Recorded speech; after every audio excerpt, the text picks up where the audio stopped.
Hello students. आज हम लोग विलियन चैप्टर से एक्सरसाइज का क्वेश्चन करने जा रहे हैं सॉल्व। क्वेश्चन है 2.33। क्वेश्चन कहा जा रहा है, न्यूमेरिकल है, हिमांक अवनमन से संबंधित क्वेश्चन है। क्वेश्चन है आपको CH2FCOOH फ्लोरोएसिटिक अम्ल के 19.5 ग्राम को 500 ग्राम जल में घोलने पर जल के हिमांक में 1.0 डिग्री सी का अवनमन देखा गया।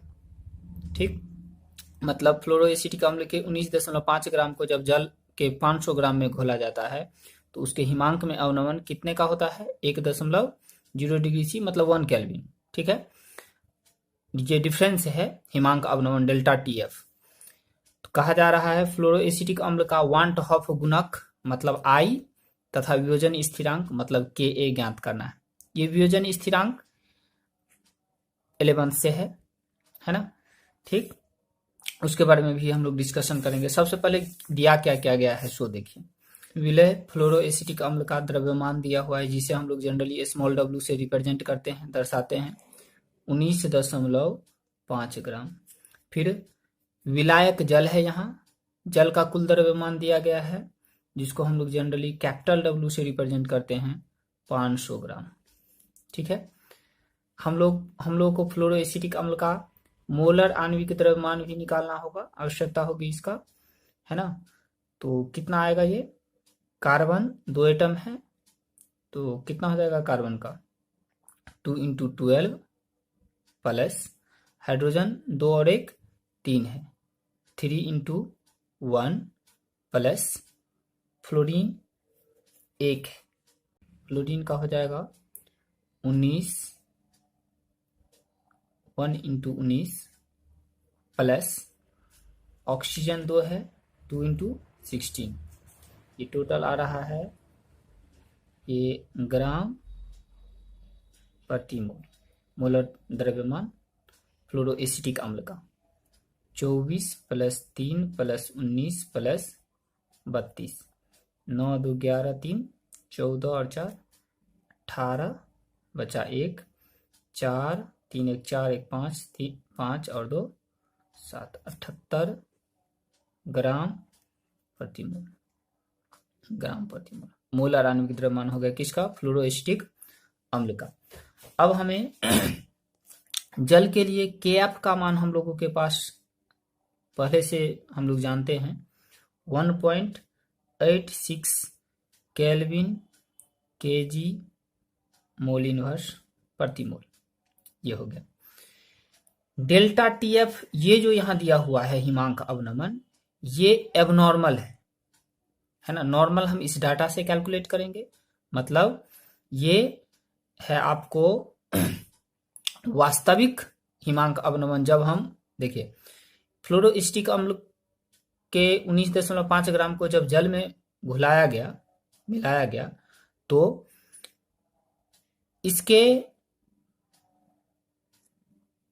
कुछ जो मोल्स मतलब मॉलिक्यूल्स है, क्या हुआ इसमें जाकर के डिसोसिएट होता है, टूटता है ना। और जब टूटता है उस केस में टूटता है मतलब वियोजन हो या संगुणन हो, संयोजन हो, संयोजित हो अणु विलयन में डालने के पश्चात, विलायक में घोलने, विलय को घोलने के पश्चात, तो उस केस में जो हमारा जो भी अनुसंख्यक गुणधर्म की हम गणना करते हैं, जो परिकलित मान होता है, जो वास्तविक मान होता है, उसमें अंतर होता है ना। परिकलित मान कुछ और होता है, वास्तविक मान कुछ और होता है। तो ये जो देखा गया इतना, मतलब क्या? ये वास्तविक मान है। हिमांक अवनमन कितना देखा गया? 1.0 डिग्री सी, मतलब ये एबनॉर्मल है ना। तो डेल्टा TF एबनॉर्मल ये हम लोगों को दिया हुआ है 1 डिग्री सी, मतलब 1, ये जो कि डेल्टा TF है डिफरेंस है तो वो 1 केल्विन ही रहेगा। ठीक, 1 केल्विन दिया हुआ है। ठीक है, नॉर्मल हम लोगों को कैलकुलेट करना है, नॉर्मल हम लोगों को कैलकुलेट करना है। वहां से हम लोग वांट ऑफ फैक्टर I बहुत इजीली फाइंड आउट कर लेंगे। ठीक, वियोजन स्थिरांक वाले में 11th का कौन सा कॉन्सेप्ट लग रहा है हम लोग देखेंगे वहां पे।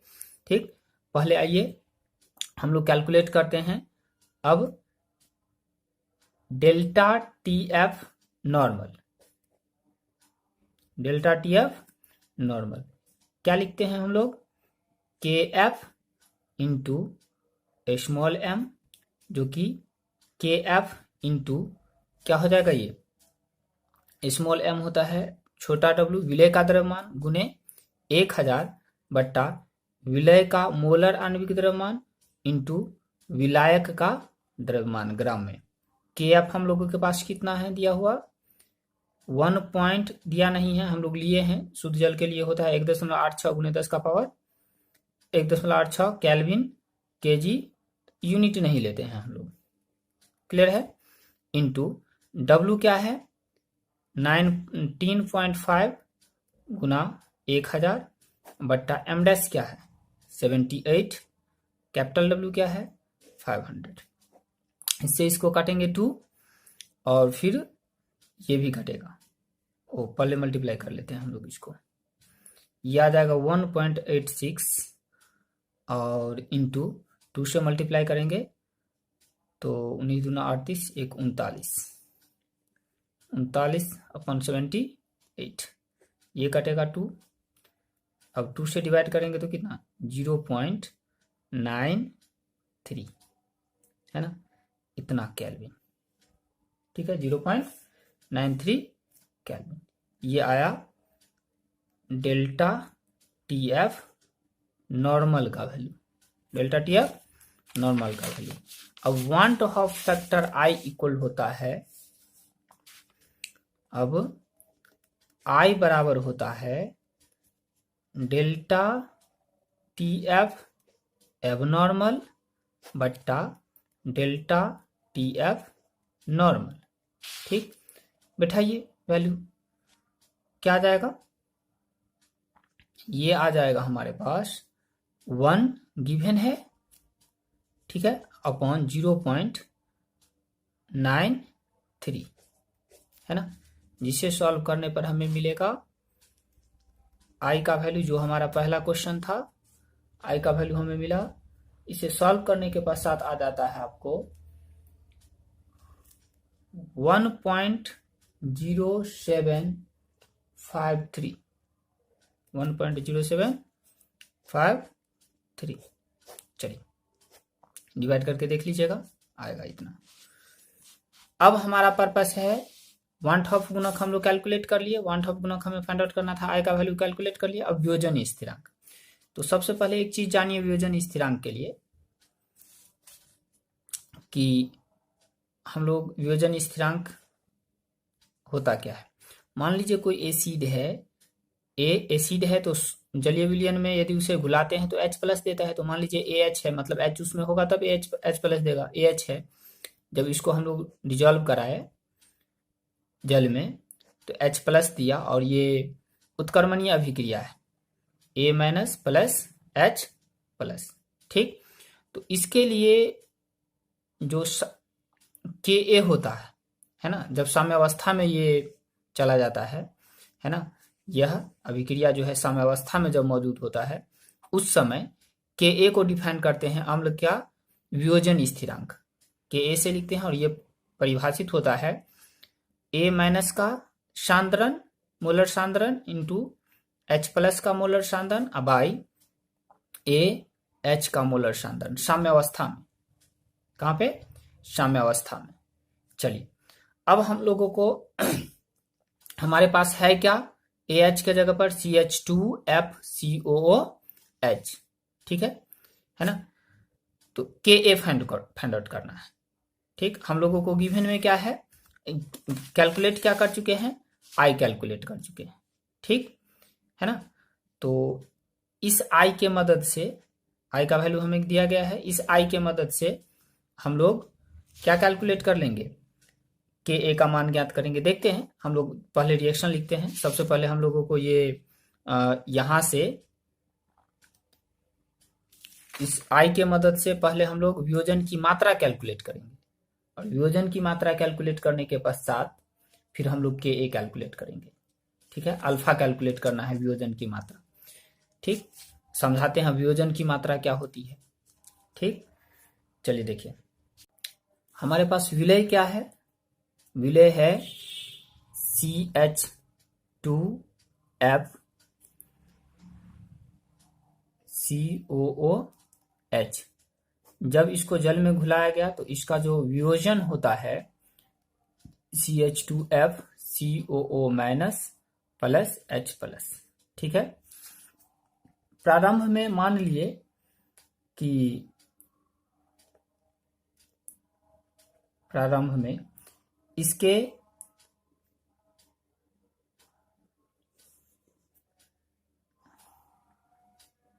C मोल है ना, 1 लीटर विलियन में। मोलर सांद्रण C लेकर चल रहे हैं। मोलर सांद्रण क्या लेकर चल रहे हैं? C पर लीटर विलियन में। चूंकि यहाँ पे वेट दिया है क्वेश्चन में, चूंकि यहाँ पे वेट है पूरा का पूरा विलय का और विलायक का, तो यहाँ और डी घनत्व तो दिया भी नहीं है, तो इसके मदद से हम लोग मोलर सांद्रण यहाँ से कैलकुलेट करना। ये जो हम लोग बैठाए हैं वो क्या है? मोललता, मोलल सांद्रण, मोलर सांद्रण नहीं। ठीक, तो यहाँ पे हम लोग मोललता भी इसको सपोज करके चल सकते हैं। ठीक, इनिशियली विलियन में जिस समय डाले 1 लीटर टोटल हमारा विलियन है, तो सपोज या 1 kg है टोटल विलियन, उसमें सपोज कर लिए कि C मोल क्या है? फ्लोरोएसिटिक अम्ल है। ठीक है, चलिए। और इनिशियल प्रारंभ में ये 0 मोल है, मतलब वियोजन कुछ नहीं हुआ है। ठीक, साम्यावस्था में है ना, इसका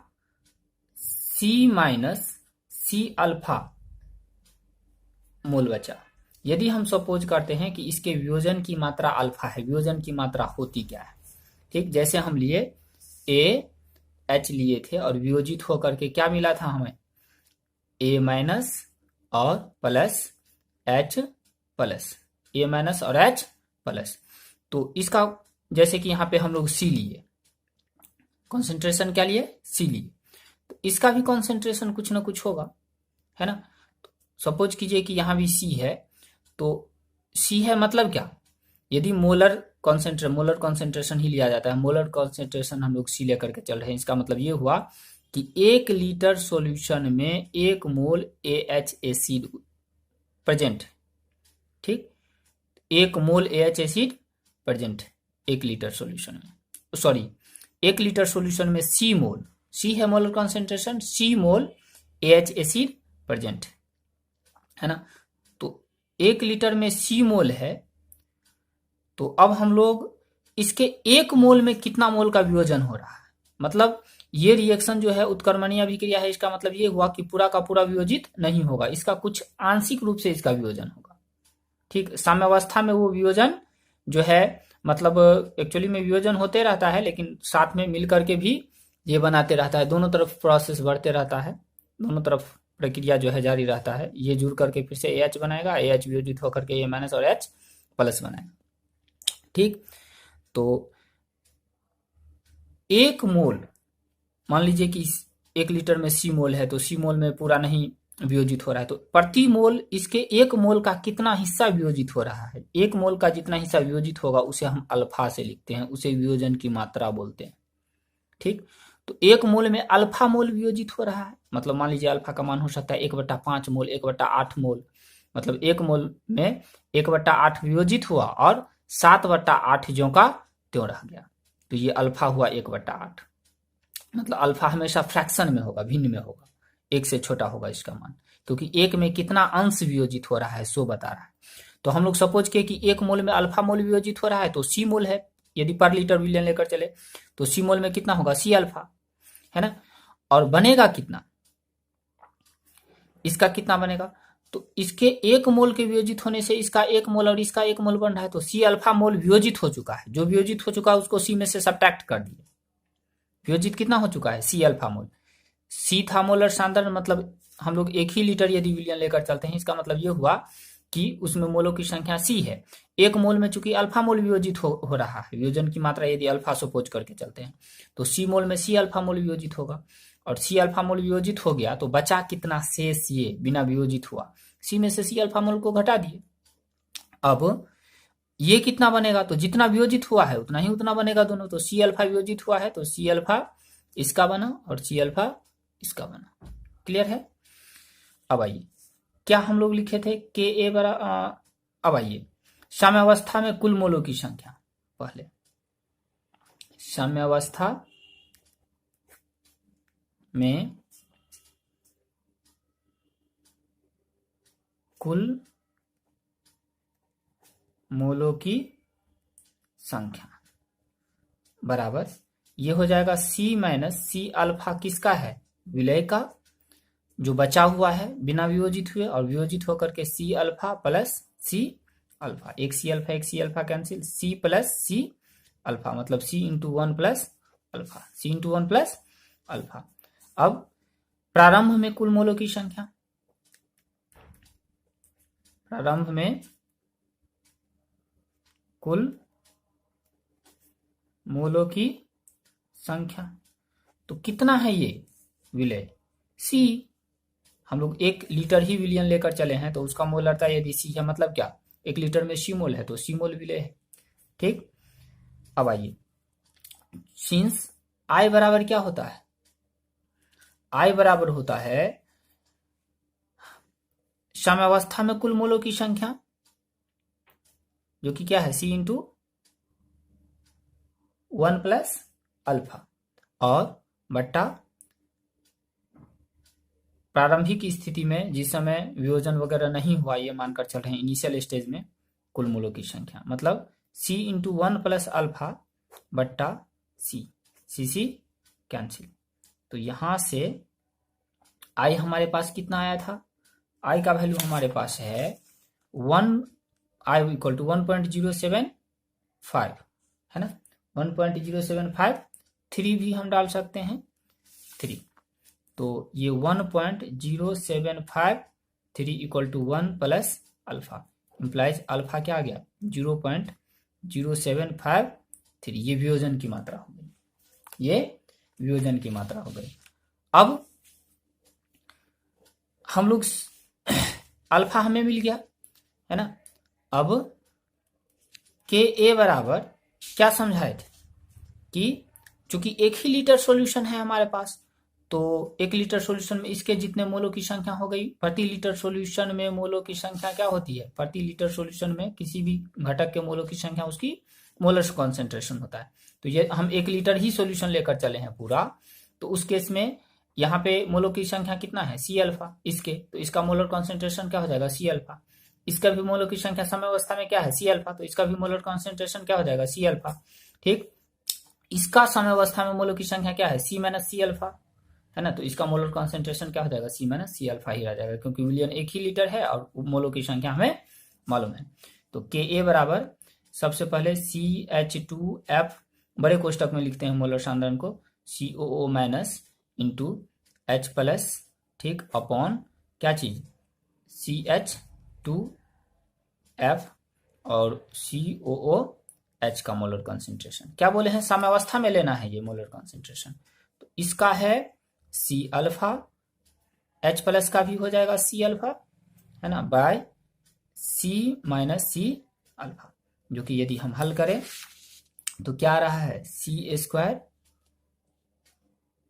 alpha square upon C into 1 minus alpha, C से 1 स्क्वायर कैंसिल, तो बचा C और अल्फा स्क्वायर बट्टा 1 माइनस अल्फा, वैल्यू सब्स्टिट्यूट कीजिए C, अब C क्या सब्स्टिट्यूट करेंगे हम लोग, तो C हम लोगों को यहाँ पे सब्स्टिट्यूट, C चूंकि मोलर कॉन्सेंट्रेशन है, लेकिन हम लोग यहाँ पे पहले बता चुके हैं कि पूरा का पूरा क्या दिया हुआ है, द्रव्यमान दिया हुआ है, तो मोलर कॉन्सेंट्रेशन नहीं निकाल सकते, घनत्व भी नहीं दिया है जिससे मोलर कॉन्सेंट्रेशन निकाल पाएंगे हम लोग, तो हम लोग जो C है वो यहाँ से ये वैल्यू ही सब्स्टिट्यूट कर देते हैं इतना, ठीक, जो कि कितना आ रहा है 1/2, 1/2, एक्चुअली में ये मोलर कॉन्सेंट्रेशन है, W गुने 1000 बटा m गुने कैपिटल W मोलर कॉन्सेंट्रेशन है, लेकिन यहाँ पे मजबूरी है हम लोग यही सब्स्टिट्यूट करेंगे। ठीक, चलिए, तो 1/2 अल्फा है हमारे पास 0.0753 का होल स्क्वायर अपॉन 1 माइनस 0.0753, जो कि सॉल्व करके क्या आएगा 0.5 इंटू 0.075 3 का होल स्क्वायर बाय 1 में से सब्ट्रैक्ट करेंगे तो कितना आ जाएगा 7 4 2 9। ठीक, इसको सॉल्व करके आप लोगों को लिखना है और बना करके कंप्लीट करके इस क्वेश्चंस को आपको व्हाट्सएप पे भेजना है। ठीक।